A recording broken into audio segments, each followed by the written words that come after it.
So hello everyone, welcome to today's video where we are going to recap round 7 between Dingluren and Gukesh Domaraju, and it was a very interesting round. It's being held from 25th of November to the 13th of December, being played in Singapore, and there were a lot of very complex situations in this game, and there were a lot of missed chances by Gukesh, to be honest. And I was really hoping that Gukesh would win this game, but it did not go the way we expected. So let's dive into the game straight away. So Gukesh started with knight f3. So we have seen in this game, Gukesh has played a lot of e4 and most of the games continued with the French, and he also played one d4 game. But we are seeing a very new line here. He started with knight f3, and after d5, g3, g6, it kind of transposed into a combination of the Benoni and Slav. I don't know what exactly it is called. So here we have a very important point that Gukesh played c4 before playing bishop g2, and this kind of forces black to play c6. Well, of course, black can play d takes c4, which is a very concrete variation, and I think Ding didn't play this because he was afraid of Gukesh's prep. And after c4, c6, bishop g2, knight f6, pretty standard stuff, and castles. Here came the very important point of the game, that is rook e1. It is not even in the top 10 moves in this position, but I believe Gukesh's team has prepared it all out, and I think it was a pretty interesting decision. Usually there are moves like queen b3. I have played knight e5, queen b3, both of them, and knight e5 is a more kind of a safe approach, and I believe queen b3 is objectively the best one. And also there is knight c3, which invites the game into muddy waters. So after dc4, e4, there are a lot of lines with b5, e5, and I don't remember them all, to be honest. I think yeah, e5 and then knight d5 and something like a4 is coming. But yeah, I don't want to get into the depths of the theory over here. Rook e1 has a very simple idea, according to me at least. So after dc4, his point is he wants to play e4, and his point is he's trying to develop his knight to via d2. Again, arrows. And the point is, after black plays b5, he's not going to get a tempo with b4 attacking the knight on c3, which would have happened if white's knight had developed via c3, right? And anyways, Ding played bishop g4 here, pretty standard choice. And after knight d2, here Ding played c5, challenging the center immediately. And I don't know, maybe b5 was the best move, but it's always very important to in world championship matches, it's not necessary to play the perfect move all the time. I'm pretty sure that Ding had suspected that b5 is the best move in this position, but he played c5 because he just didn't want to play a very well prepared Gukesh, because you could see the time stamps here. Gukesh had taken only 1 minute 58 seconds left on his clock, and Ding already is down to his 1 hour and 22 minutes. So Gukesh for sure had something well prepped after b5. So Ding tries to go into original territory after c5, and here I believe Gukesh has his first thought in the game, and he continues with d5, a pretty standard approach, trying to control the c6 squared, not letting the knight develop easily, and also something like threatening knight takes c4, and maybe e5 next after defending the d5 pawn in the future, after let's say knight c4, knight e3, and then e5 maybe. But after e6, a pretty standard move, Ding is playing very systematic chess, trying to create more pressure in the center, and also trying to accelerate his development. So after h3, bishop f3, bishop f3, we see Ding is playing e takes d5, e takes d5, and now knight d7. And after knight takes c4, I'm not so sure why I'm not so sure why Ding took some time here. And after b5, Gukesh played a very astounding move here, that is knight a3, not knight d6, because it's running into queen b6, and if knight e5, it doesn't make much sense, because after knight takes, rook takes, it just um, runs into this diagonal, and the rook is not doing much here at all, right? So Gukesh is playing the knight a3, which is the best move in this position, and after let's say queen b6, which was played in the game, bishop f4, rook e8, queen d2. I still think that Gukesh might have been in his preparation, but he was like trying to recollect what he had prepared here, right? And already the time difference in the game is very um, evident, because Ding has taken around 1 or 20 minutes, and Gukesh has used up only 20 minutes of his time, 24 minutes, right? And here what we see is that after Gukesh plays knight c2, the game is becoming quite difficult for black, because this d5 pawn in the center for white is very strong, and black's pieces are fighting for activity, and also white has the double bishop advantage, and it's slightly uneasy to play as black in this position. So after knight f8, we see b4 being played. After c4, bishop e3, rerouting the bishop to this diagonal, important one, which neutralizes the very strong g7 bishop of black. After queen s6, bishop d4. Here comes quite an important point where I did not really like Ding's decision. I was thinking maybe something like knight 8 d7 was a better choice, and yes, it's still not an easy game for black, but I was thinking that it's more solid, and I think that white does not have a very easy breakthrough in this position. Let's say after a4, I think black can just play b takes, and after I mean this position is open for all three results, I believe. After something like black is going to play knight b6 next, and his pawns on c4 and f4 are well protected, and I don't see a very clear way to continue for white. The position is roughly balanced, but yeah, it's for anyone to win. But Ding voluntarily exchanges the rooks and gives up the e file to white, and after he takes on a2, rook a1, queen b3, rook a3, queen b1 check, king g2, and here Ding we come into a very important position, into most likely the critical position of the game, one of the two most critical positions of the game. Here we see Ding's queen on b1 is quite in a precarious situation, and also his a7 pawn is weak. You could also say the b5 pawn is weak, and maybe I think what Gukesh might be trying to do in the next moves is bishop c3, knight d4, and then bringing the knight over to arrows, yeah, over to c6, and hitting the rook on d8, and also the pawn on a7, and also when he plays knight d4, the b5 pawn will be in pre, and I think it's a very easy position to play as white. And here, interestingly enough, the engine was suggesting this move knight 6 d7, which I couldn't I just couldn't get my my head around this move, and it was very complex for me to understand.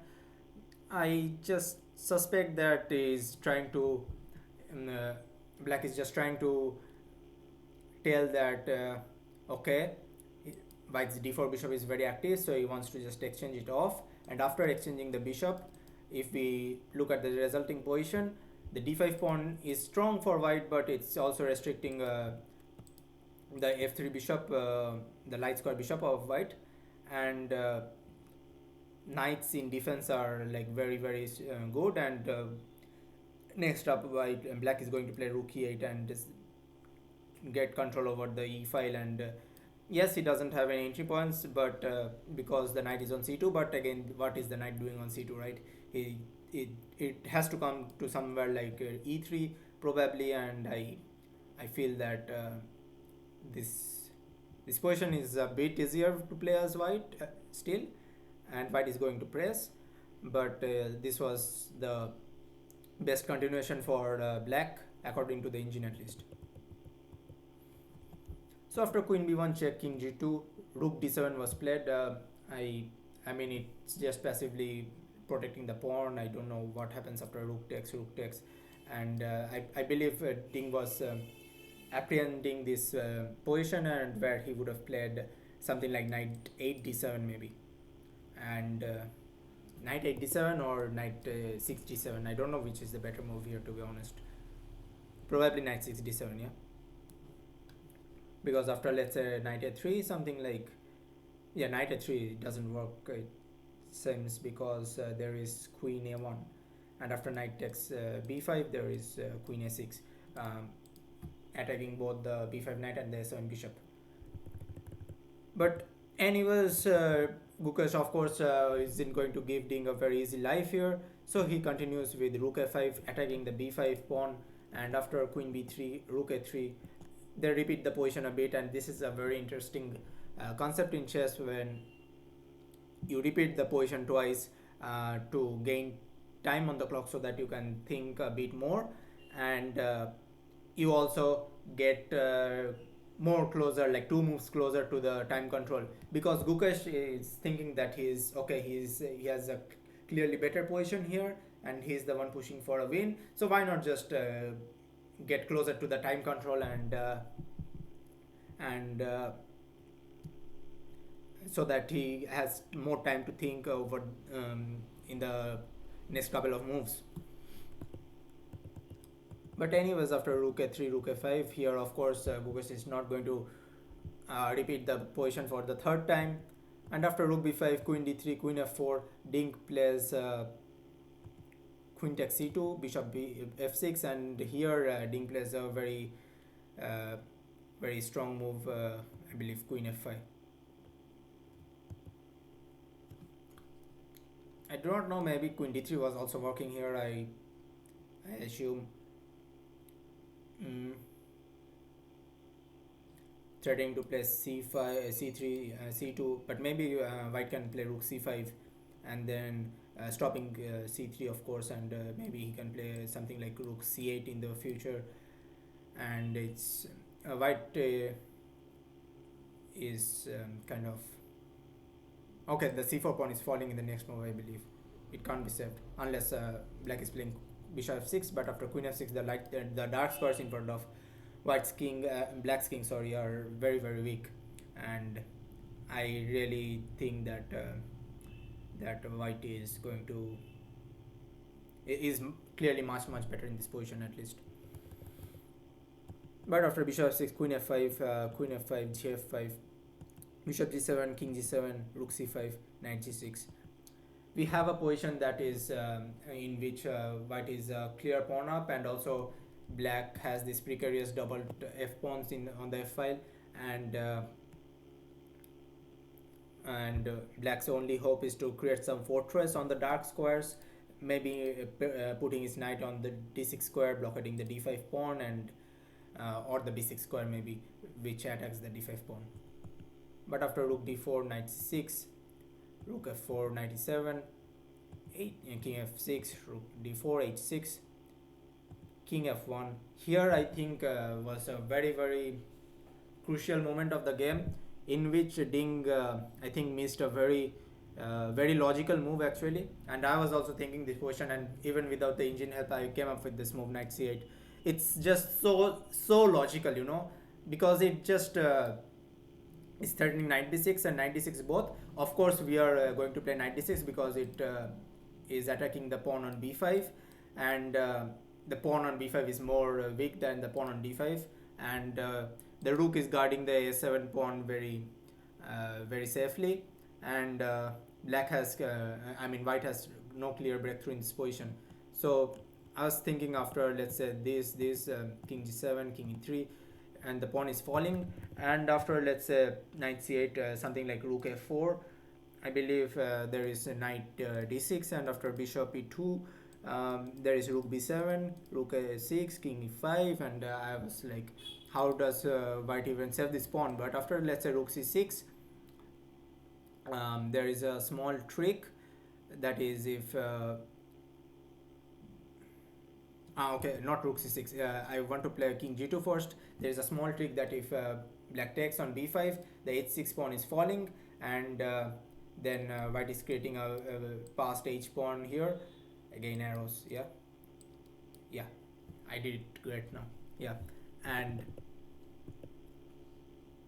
after let's say king g2, let's say, and the thing is, if black is taking king d5, you can probably find what's the move here. Yeah, bishop f3 check, knight e4, and now the pawn is falling, I believe. And after this, I think rook f6 is coming, and both the f7 pawn and the f5 pawn are on in pre. And you must be asking that, okay, I'm just blundering my rook, but no, hey, this is a pin, right?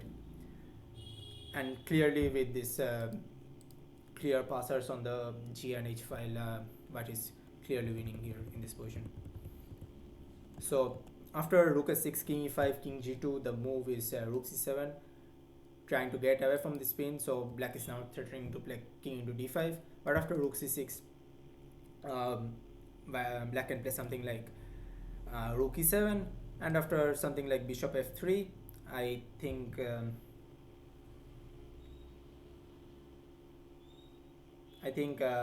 black can just play rook b7 and attack the b5 pawn again, and white has nothing better than repeating moves, I think, in this position. So coming back to this position where Ding missed this move knight c8, he had some low, he was terribly low on time. He had like 3 minutes in this position. Oh, okay, but he had it was his 40th move, right? So but I think like knight c8 was a pretty obvious move. And here Ding played king e5, which is an inaccuracy, and it clearly gives the it's basically that white is completely winning in this position. After rook h4, knight into d5, rook into h6, you see the h pawn is so strong, and especially when we are playing with bishops against knight, rook past pawns are very very strong, because knight is a short range piece, so it has a very low scope with respect to bishops, and they are very very weak against rook pawns. And the bishop on the other hand is a very long range piece. It can look over here, and it can look over this side, and it's very it's in general in endgames, rook versus rook and bishop is much stronger than rook and knight. And in this position, clearly with an extra pawn and playing against this stupid double pawns, I think white is clearly winning. But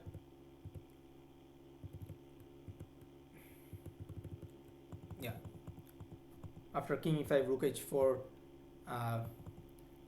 knight c3, rook c6, knight e4, here Gukesh made a very terrible mistake, I would say. Again, it's a very trivial move to play as white. I don't know why he played what he played. He played king e1, but this position just calls for just pushing your pawns, like the pawn is just it is just queening, right? So just h4, what are you afraid of? Like, I just assumed that Gukesh was afraid of knight d2 check, but let's say just after king g2, knight f3, king f3, he must be thinking that of the old story, of the old myth that all rook and games are drawn. Well, there is some truth to it, but of course not with these stupid pawns on f file, and when you have a clear passer here and pawns on both sides, of course. Yeah, I believe even without the a and without the pawns on the queen side, white must be winning even there in that position, right? But Gukesh was afraid of this position, and but it's a bit.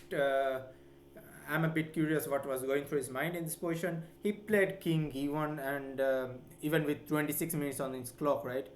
But yeah, just H4, and it was probably time to resign for Black. Let's say after Rook D5, White can play Rook C7, and after Rook takes B5, I think something like,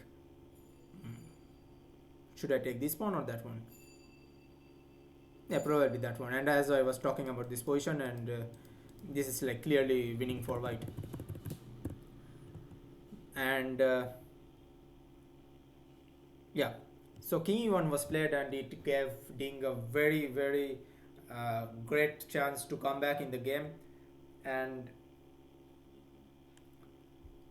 I assume, and there was a very great tactic here in this position, that is after knight g5, threatening both the f3 bishop and the h3 pawn. White could play rook c5 check and king e6, and now white to move. Can you find the move for Gukesh? Yes, it's rook takes f5. Brilliant, right? After king takes f5, bishop g4 check, the d7 rook is falling, and it's just curtains for black here. But Ding played f6, and I was like, okay, he has some chances, but Gukesh being a great technical player, he is most likely going to just uh, win this game. But he played h4, which is an inaccuracy according to the computer, but I really don't understand why. It is going to take me a lot of time to understand that. And after rook d3, bishop d1, which was the decisive mistake in this game, f4 was played, the best move in this position. I'm just wondering what happens after knight takes f2. Yeah, maybe bishop e2, and both the f2 knight and the rook on d3 are hanging, right?